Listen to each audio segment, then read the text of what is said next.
Chapter 35, page 395. He did not leave for Cambridge the next day, as he had said he would.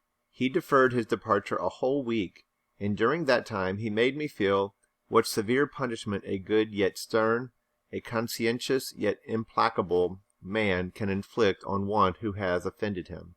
Without one overt act of hostility, one upbraiding word, he contrived to impress me momently with the conviction that I was put beyond the pale of his favor. Not that St. John harbored a spirit of unchristian vindictiveness, not that he would have injured a hair of my head, if it had been fully in his power to do so. Both by nature and principle, he was superior to the mean gratification of vengeance. He had forgiven me for saying I scorned him and his love, but he had not forgotten the words, and as long as he lived, and I lived, he never would forget them. I saw by his look, when he turned to me, that they were always written on the air between me and him. Whenever I spoke, they sounded in my voice to his ear, and their echo turned every answer he gave me.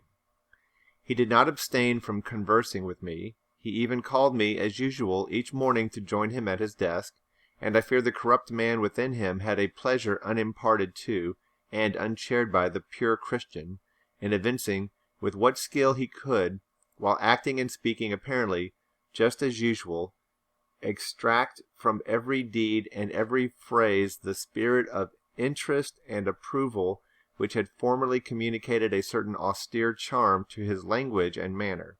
To me, he was in reality become no longer flesh, but marble. His eye was a cold, bright blue gem, his tongue a speaking instrument, nothing more. All this was torture to me, refined, lingering torture. Nice use of dash. It kept up a slow fire of indignation and a trembling trouble of grief, which harassed and crushed me altogether. I felt how, if I were his wife, this good man, pure as the deep sunless source, could soon kill me, without drawing from my veins a single drop of blood, or receiving on his own crystal conscience the faintest stain of crime. Especially I felt this when I made an attempt to propitiate him. No Ruth met my Ruth. He experienced no suffering from estrangement, no yearning after reconciliation, and though, more than once, my fast-falling tears blistered the page over which we both bent, they produced no more effect on him than if his heart had been really a matter of stone or metal. To his sisters, meantime, he was somewhat kinder than usual, as if afraid that mere coldness would not sufficiently convince me how completely I was banished and banned. He added the force of contrast, and this I am sure he did not by force, but on principle. The night before he left home, happening to see him walking in the garden about sunset, and remembering, as I looked at him, that this man, alienated as he now was, had once saved my life, and that we were near relations, I was moved to make a last attempt to regain his friendship. I went out and approached him as he stood leaning over the little gate. I spoke to the point at once. "St. John, I am unhappy because you are still angry with me. Let us be friends." "I hope we are friends," was the unmoved reply, while he still watched the rising of the moon, which he had been contemplating as I approached. "No, St. John, we are not friends as we were. You know that." "Are we not? That is wrong. For my part, I wish you no ill and all good." "I believe you, St. John, for I am sure you are incapable of wishing anyone ill. But, as I am your kinswoman, I should desire somewhat more of affection than that sort of general philanthropy you extend to mere strangers." "Of course," he said, "your wish is reasonable, and I am far from regarding you as a stranger." This, spoken in a cool, tranquil tone, was mortifying and baffling enough. Had I attended to the suggestions of pride and ire, I should immediately have left him. But something worked within me that more strongly than those feelings could. I deeply venerated my cousin's talent and principle. His friendship was of value to me. To lose it tried me severely. I would not so soon relinquish the attempt to reconquer it. "Must we part in this way, St. John? And when you go to India, will you leave me so, without a kinder word than you have yet spoken? He now turned quite from the moon and faced me. When I go to India, Jane, will I leave you? What? Do you not go to India? You said I could not unless I married you. And you will not marry me? You adhere to that resolution? Reader, do you know, as I do, what terror those cold people can put into the ice of their questions? How much of the fall of the avalanche is in their anger? Of the breaking up of the frozen sea in their displeasure? No, St. John, I will not marry you. I adhere to my resolution. The avalanche had shaken and slid a little forward, but it did not yet crash down. Once more, why this refusal? He asked. Formerly, I answered, because you did not love me. Now, I reply, because you almost hate me. If I were to marry you, you would kill me. You are killing me now. His lips and cheeks turned white, quite white. I should kill you. I am killing you. Your words are much as ought not to be used, violent, unfeminine, and untrue. They betray an unfortunate state of mind. They merit severe reproof. They would seem inexcusable, but that it is the duty of man to forgive his fellow even until 77 times. I had finished the business now, while earnestly wishing to erase from his mind the trace of my former offense. I had stamped on that tenacious surface another and far deeper impression. I had burnt it in. Now you will indeed hate me, I said. It is useless to attempt to conciliate you. I see I have made an eternal enemy of you. A fresh wrong did these words inflict, the worse because they touched on the truth. That bloodless lip quivered to a temporary spasm. I knew the steely ire I had whetted. I was heart-wrung. You utterly misinterpret my words, I said, at once seizing his hand. I have no intention to grieve or pain you. Indeed, I have not. Most bitterly he smiled. Most decidedly he withdrew his hand from mine. And now you recall your promise, and will not go to India at all, I presume? Said he, after a considerable pause. Yes, I will, as your assistant, I answered. A very long silence succeeded. What struggle there was in him between nature and grace in this interval, I cannot tell. Only singular gleams scintillated in his eyes, and strange shadows passed over his face. He spoke at last. I before proved to you the absurdity of a single woman of your age proposing to accompany abroad a single man of mine. I proved it to you in such terms as I should have thought would have prevented your ever again alluding to the plan. That you have done so, I regret, for your sake. I interrupted him. Anything like a tangible reproach gave me courage at once. Keep to common sense, St. John. You are verging on nonsense. You pretend to be shocked by what I have said. You are not really shocked, for, with your superior mind, you cannot be either so dull or so conceited as to misunderstand my meaning. I say again, I will be your curate, if you like, but never your wife. Again he turned lividly pale, but, as before, controlled his passion perfectly. He answered emphatically, but calmly, A female curate, who is not my wife, would never suit me. With me, then, it seems, you cannot go. But if you are sincere in your offer, I will, while in town, speak to a married missionary, whose wife needs a coadjutor. Your own fortune will make you independent of the Society's aid, and thus you may still be spared the dishonor of breaking your promise and deserting the band you engaged to join. Now I never had, as the reader knows, either given any formal promise or entered into any engagement, and this language was all much too hard and much too despotic for the occasion. I replied, There is no dishonor, no breach of promise, no desertion in the case. I am not under the slightest obligation to go to India, especially with strangers. With you I would have ventured much, because I admire, confide in, and, as a sister, I love you. But I am convinced that, go when and with whom I would, I should not live long in that climate. Ah, you are afraid of yourself, he said, curling his lip. I am. God did not give me my life to throw away, and to do as you wish me would. I begin to think, be almost equivalent to committing suicide. Moreover, before I definitively resolve on quitting England, I will know for certain whether I cannot be of greater use by remaining in it than by leaving it. What do you mean? It would be fruitless to attempt to explain, but there is a point on which I have long endured painful doubt, and I can go nowhere till by some means that doubt is removed. I know where your heart turns and to what it clings. The interest you cherish is lawless and unconsecrated. Long since you ought to have crushed it. Now you should blush to allude to it. You think of Mr. Rochester. It was true. I confessed it by silence. Are you going to seek Mr. Rochester? I must find out what has become of him. It remains for me then, he said, to remember you in my prayers, and to entreat God for you, in all earnestness, that you may not indeed become a castaway. I have thought I recognized in you one of the chosen, but God sees not as man sees. His will be done. He opened the gate, passed through it, and straight away from the glen. He was soon out of sight. On re-entering the parlor, I found Diana standing at the window, looking very thoughtful. Diana was a great deal taller than I. She put her hand on my shoulder, and stooping, examined my face. "Jane," she said, "you are always agitated and pale now. I am sure there is something the matter. Tell me what business St. John and you have on hands." "I have watched you this half hour from the window.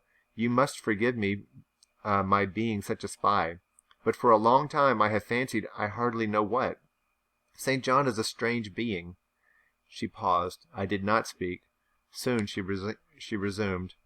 "That brother of mine cherishes peculiar views of some sort respecting you, I am sure.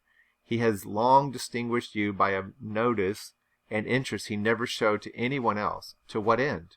I wish he loved you. Does he, Jane?" I put her cool hand to my hot forehead. "No, Diana, not one whit." "Then why does he follow you so with his eyes, and get you so frequently alone with him, and keep you so continually at his side? Mary and I had both concluded he wished you to marry him." "He does. He has asked me to be his wife." Diana clapped her hands. "That is just what we had hoped for and thought." "And you will marry him, Jane, won't you? And then he will stay in England?" "Far from that, Diana. His sole idea in proposing to me is to procure a fitting fellow laborer in his Indian toils." "What?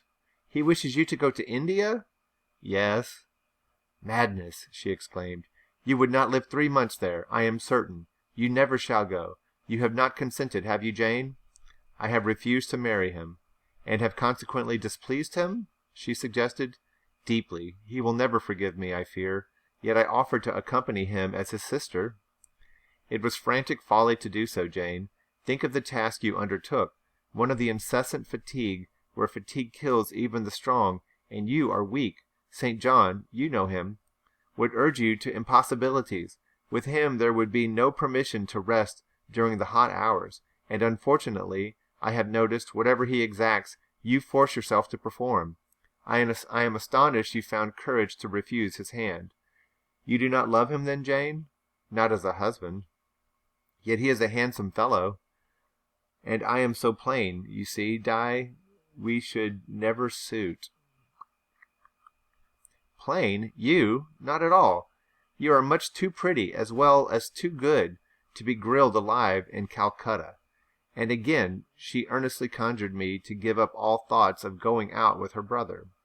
"I must indeed," I said, "for when just now I repeated the offer of serving him for a deacon, he expressed himself shocked at my want and decency. He seemed to think I had committed an impropriety in proposing to accompany him unmarried, as if he had not from the first hoped to find in him a brother, and habitually regarded him as such." "What makes you say he does not love you, Jane?" "You should hear himself on the subject. He has again and again explained that it is not himself but his office he wishes to mate. He has told me I am formed for labor, not for love, which is true, no doubt. But in my opinion, if I am not formed for love, it follows that I am not formed for marriage. Would it not be strange, Di, to be chained for life to a man who regarded one but as a useful tool? Insupportable, unnatural, out of the question." "And then," I continued, Though I have only sisterly affection for him now, yet if forced to be his wife, I cannot imagine the possibility of conceiving an inevitable, strange, torturing kind of love for him, because he is so talented, and there is so often a certain heroic grandeur in his look, manner, and conversation. In that case, my lot should become unspeakably wretched. He would not want me to love him, and if I showed the feeling, he would make me sensible that it was a superfluity, unrequired by him, unbecoming in me. I know he would. And yet St. John is a good man, said Diana. He is a good and a great man, but he forgets, pitilessly, the feelings and claims of little people in pursuing his own large views. It is better, therefore, for the insignificant to keep out of his way, lest in his progress he should trample them down. Here he comes. I will leave you, Diana. And I hastened upstairs as I saw him entering the garden. But I was forced to meet him again at supper. During that meal he appeared just as composed as usual. I had thought he would hardly speak to me, and I was certain he had given up the pursuit of his matrimonial scheme. The sequel showed I was mistaken on both points. He addressed me precisely in his ordinary manner, or what had, of late, been his ordinary manner, one scrupulously polite. No doubt he had invoked the help of the Holy Spirit to subdue the anger I had roused in him, and now believed he had forgiven me once more. For the evening reading before prayers he selected the 21st chapter of Revelation. It was at all times pleasant to listen while from his lips fell the words of the Bible. Never did his fine voice sound at once so sweet and full, never did his manner become so impressive in its noble simplicity, as when he delivered the oracles of God, and tonight that voice took a more solemn tone, that manner a more thrilling meaning, as he sat in the midst of the household circle, the May moon shining in through the uncurtained window, and rendering almost unnecessary the light of the candle on the table. As he sat there, bending over the great old Bible, and described from its page the vision of the new heaven and the new earth, told how God would come to dwell with men, how he would wipe away all tears from their eyes, and promised that there should be no more death, neither sorrow nor crying, nor any more pain, because the former things were passed away. The succeeding words thrilled me strangely as he spoke them, especially as I felt by the slight, indescribable alteration in sound that in uttering them his eye had turned on me. He that overcometh shall inherit all things, and I will be his God, and he shall be my son. But was slowly, distinctly read, the fearful, the unbelieving, etc., shall have their part in the lake which burneth in fire and brimstone, which is the second death. Henceforward I knew what fate St. John feared for me. A calm, subdued triumph, blent with a longing earnestness, marked his enunciation of the last glorious verses of that chapter. The reader believed his name was already written in the Lamb's book of life, and he learned after the hour which should admit him to the city to which the kings of the earth bring their glory and honor, which has no need of sun or moon to shine in it, because the glory of God enlightens it, and the Lamb is the light thereof.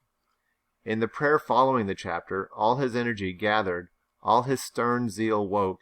He was in deep earnest, wrestling with God, and resolved on a conquest. He supplicated strength for the weak-hearted, guidance for wanderers from the fold, a return, even at the 11th hour, for those whom the temptations of the world and the flesh were luring from the narrow path. He asked, he urged, he claimed the boon of a brand snatched from the burning. Earnestness is ever deeply solemn. First, as I listened to that prayer, I wondered at this. Then, when it continued and rose, I was touched by it, and at last awed. He felt the greatness and goodness of his purpose so sincerely.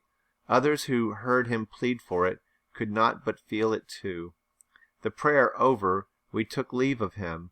He was to go at a very early hour in the morning. Diana and Mary, having kissed him, left the room, in compliance, I think, with a whispered hint from him. I tendered my hand and wished him a pleasant journey. "Thank you, Jane. As I said, I shall return from Cambridge in a fortnight.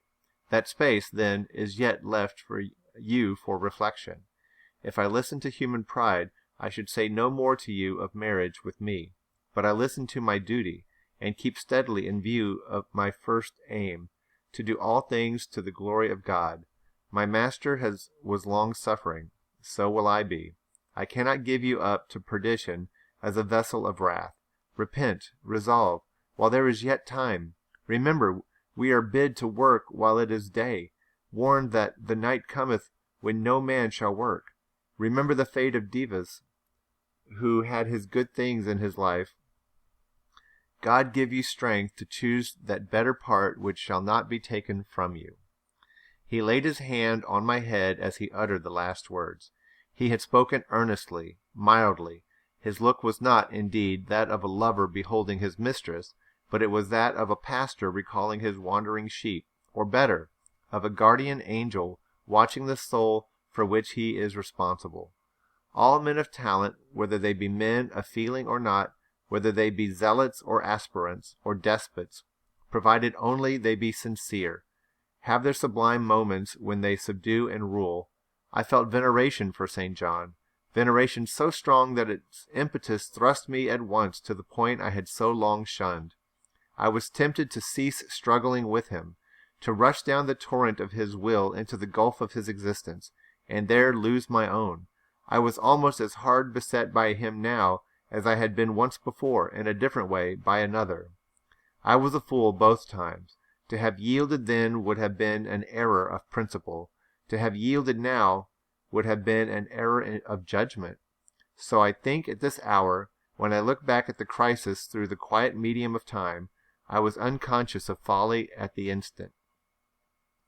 I stood motionless under my Hierophant's touch. My refusals were forgotten, my fears overcome, my wrestlings paralyzed. The impossible, i.e. my marriage with St. John, was fast becoming the possible. All was changing utterly with a sudden sweep. Religion called, angels beckoned, God commanded, life rolled together like a scroll. Death's gates opening showed eternity beyond. It seemed that for safety and bliss there, all here might be sacrificed in a second. The dim room was full of visions. "Could you decide now?" asked the missionary. The injury was put in gentle tones. He drew me to him as gently. Oh, that gentleness! How far more potent is this than force! I could resist St. John's wrath. I grew pliant as a reed under his kindness. Yet I knew all the time, if I yielded now, I should not the less be made to repent, some day, of my former rebellion. His nature was not changed by 1 hour of solemn prayer. It was only elevated. "I could decide if I were but certain," I answered. "Were I but convinced that it is God's will I should marry you. I could vow to marry you here and now, come afterwards what would." "My prayers are heard," ejaculated St. John. He pressed his hand firmer on my head as if he claimed me. He surrounded me with his arm, almost as if he loved me. I say almost, I knew the difference, for I had felt what it was to be loved. But like him, I had now put love out of the question and thought only of duty. I contended with my inward dimness of vision, before which clouds yet rolled. I sincerely, deeply, fervently longed to do what was right, and only that. Show me the path," I entreated of heaven. I was excited more than I had ever been, and whether what followed was the effect of excitement the reader shall judge. All the house was still, for I believe all, except St. John and myself, were now retired to rest. The one candle was dying out. The room was full of moonlight. My heart beat fast and thick. I heard its throb. Suddenly it stood still to an inexpressible feeling that thrilled it through, and passed at once to my head and extremities. The feeling was not like an electric shock, but it was quite as sharp, as strange, as startling. It acted on my senses as if their utmost activity hitherto had been but torpor, from which they were now summoned and forced to wake. They rose expectant. Eye and ear waited while the flesh quivered on my bones. What have you heard? What do you see? Asked St. John. I saw nothing, but I heard a voice somewhere cry, Jane! Jane! Jane! Nothing more. Oh God, what is it? I gasped. I might have said, where is it? For it had not seemed in the room, nor in the house, nor in the garden. It did not come out of the air, not from under the earth, nor from overhead. I had heard it, where or whence, for ever impossible to know, and it was the voice of a human being, a known, loved, well-remembered voice, that of Edward Fairfax Rochester, and it spoke in pain and woe, wildly, eerily, urgently. I am coming, I cried. Wait for me. Oh, I will come. I flew to the door and looked into the passage. It was dark. I ran out into the garden. It was void. Where are you? I exclaimed. The hills beyond Marsh Glen sent the answer faintly back. Where are you? I listened. The wind sighed low in the firs. All was moorland loneliness and midnight hush. Down, superstition, I commented, as that spectre rose up black by the black yew at the gate. This is not thy deception, nor thy witchcraft. It is the work of nature. She was roused, and did no miracle but her best. I broke from St. John, who had followed, and would have detained me. It was my time to assume ascendancy. My powers were in play and in force. I told him to forbear question or remark. I desired him to leave me. I must and would be alone. He obeyed at once. Where there is energy to command well enough, obedience never fails. I mounted to my chamber, locked myself in, fell on my knees, and prayed in my way. A different way to St. John's, but effective in its own fashion. I seemed to penetrate very near a mighty spirit, and my soul rushed out in gratitude at his feet. I rose from the thanksgiving, took a resolve, and lay down, unscared, enlightened, eager but for the daylight. End of chapter 35.